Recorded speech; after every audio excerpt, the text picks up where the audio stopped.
Hello, it's John Heaton, and this afternoon I'm going to review this album and the accompanying film.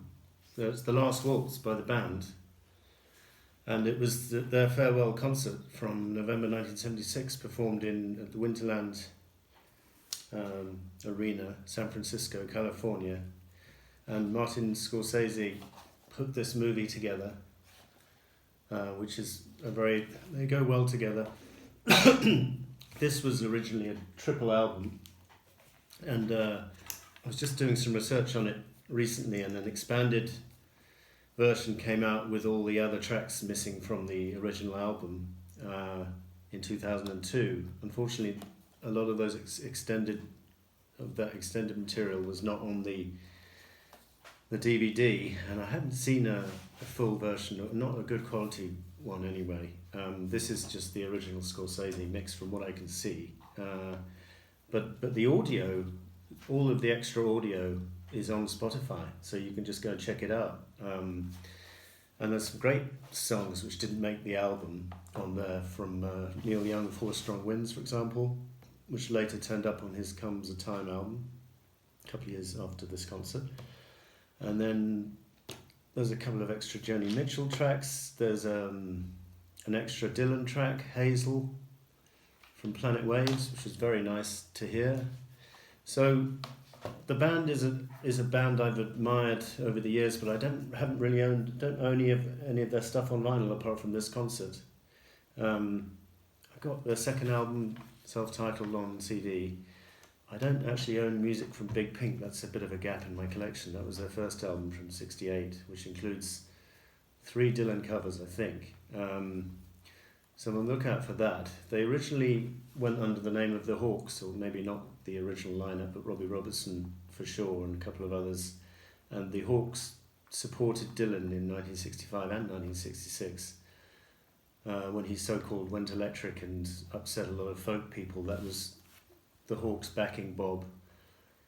And then when Bob had his motorcycle crash in '66 and stopped touring, the band spent a long time in their basement, which was the basement of Big Pink house, and this is where they recorded the basement tapes, and then later they were to be Bob's backing band on Planet Waves.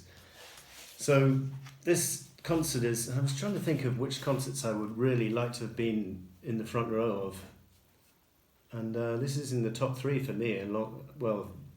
Full concerts. I mean, I would put the Beatles' Rooftop at number 1, but that wasn't really a proper concert. If one talks proper concerts, then my top 3 would be this one from '76, Wings Over America from '76, and Concert for Bangladesh from '71. And if I had to pick between those 3, it's really a question of what mood I'm in. But there's a star-studded lineup on this album, a very nice booklet which comes with it, with pictures of the band here,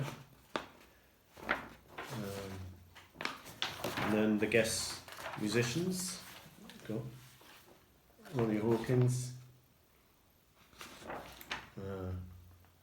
Dr. John,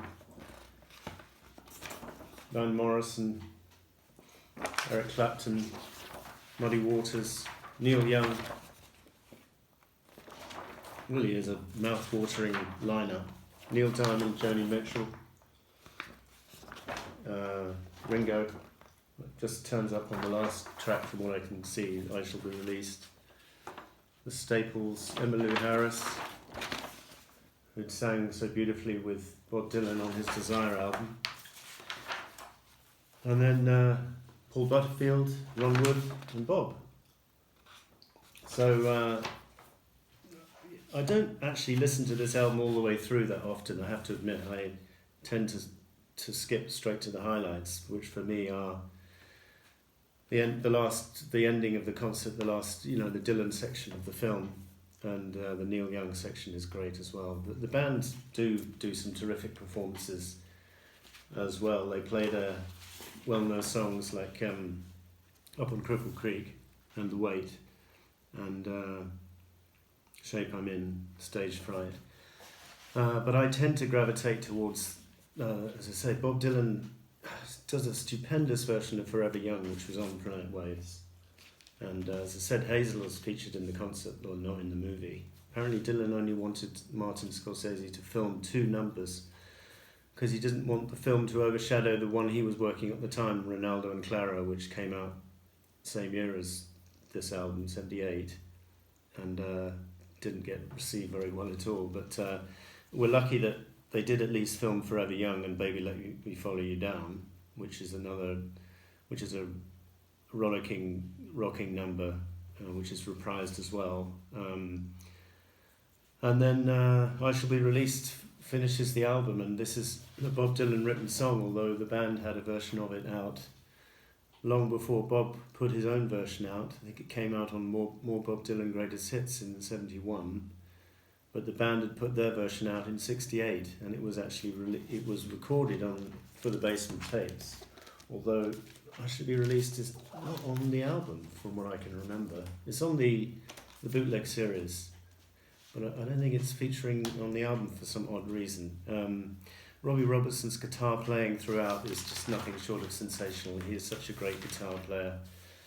I was looking up to see who the band was still with us. Robbie Robertson's still with us. Garth Hudson's still with us. Levon Helm, going in order. Richard Manuel was the first to pass away in 1986. Rick Danko unfortunately passed away in 1999, and Levon Helm in 2012. A lot of drugs were being taken during this concert. Even Martin Scorsese said he was heavily using coke at the time, and there was a bit of coke on Neil Young's nose, which had to be airbrushed out of the film, apparently. The critical reaction at the time was, I don't remember, this is before I was following music, but I was reading up, someone made a comment that to listen to it's fine, but if you watch this concert, he thinks it's not a concert of people at the peak of their powers, it's more a concert of people who seem to be fed up of life on the road and just want to go home and relax, which I think is a bit of not a very correct comment, because maybe the band were reaching the end of their creative output. They were to put out one final album with Robbie Robertson in 77 and then call it a day. They would come back in 83 without Robbie. But if you look at the guest stars, Bob Dylan was certainly not anywhere near past his peak in 76. He was yet to put out Street Legal, Slow Train Coming, and all the great latter-day albums we've had from him. Neil Young, again, he hadn't put out his best work, in my opinion, because Comes a Time and Rust Never Sleeps, along with several other great albums, were to follow. Eric Clapton was later to put out Slow Hand and Backless, 2 of my favourites of his. So I think, whilst at the time in 76 it might have seemed as if it was like maybe people were reaching the end of their creative juices, if you look at it now, it's just wonderful to see this lineup of people looking so young.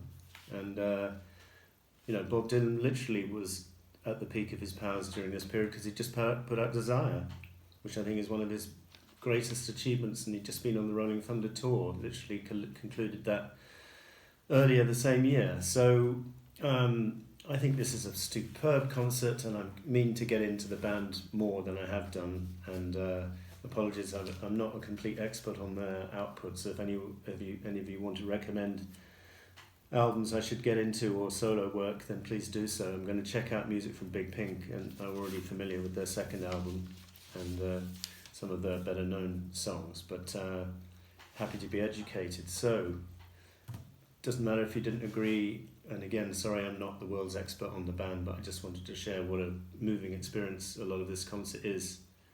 The cover of the DVD is not great, is it? This is the cover of the album. It's not in great shape, but it plays okay. I was playing it the other day. And as I say, check out Spotify because it's all there, free of charge if you have a subscription to Spotify. Thank you for watching. See you next time.